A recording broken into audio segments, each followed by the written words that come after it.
నమస్తే మిత్రులారా, నేను మీ శ్రీనివాస్ చౌహాన్ అడ్వకేట్. పెంపుడు కూతురుకి లేదా కొడుకుకి మరణించిన వ్యక్తి యొక్క ఆస్తుల మీద హక్కులు సంక్రమిస్తాయా? సో మిత్రులారా, 2007లో పద్మావతి వర్సెస్ వెంకటేశ్వరరావు అనే కేసులో సుప్రీంకోర్టు చాలా స్పష్టంగా తీర్పునివ్వడం జరిగింది.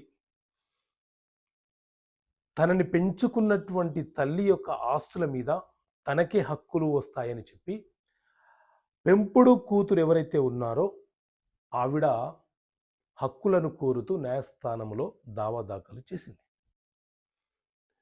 చనిపోయిన వ్యక్తి యొక్క వారసులు, చట్టబద్ధ వారసులు ఎవరైతే ఉన్నారో ఆమె ఒక అడాప్షన్ డాటర్ కాదు, లేదా బయాలజికల్ డాటర్ కాదు, కేవలము ఆమె యొక్క పెంపుడు కూతురు మాత్రమే, ఆమెకు హక్కులు సంక్రమించవు అని చెప్పి అవతల వ్యక్తులు వాదన చేసినారు. సో దీని మీద విచారణ జరిపినటువంటి సుప్రీంకోర్టు చాలా స్పష్టంగా వివరణ ఇవ్వడం జరిగింది.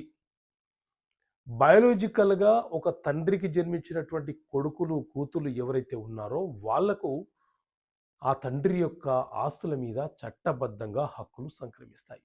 లేదా బ్రతికి ఉన్నప్పుడు ఆ తల్లిదండ్రులు కనుక ఎవరినైనా దత్తత అడాప్షన్ తీసుకొని ఉంటే, అది చట్టబద్ధంగా రిజిస్ట్రేషన్ అయినా కాకపోయినా సాంప్రదాయం ప్రకారంగా ఒక చర్య ద్వారా అడాప్షన్ జరిగి ఉంటే వారు కూడా చట్టబద్ధమైనటువంటి వారసులుగా పరిగణించబడతారు. కానీ అటు అడాప్షన్ తీసుకోకుండా, దత్తత తీసుకోకుండా వారికి జన్మించని పిల్లలకు కేవలం వారి అవసరాల కోసము, అంటే ఆ పిల్లల యొక్క అవసరాలను తీర్చడం కోసం వాళ్ళను పెంచుకుంటే వారు ఆ తల్లిదండ్రుల యొక్క ఆస్తులకు వారసులు కారు.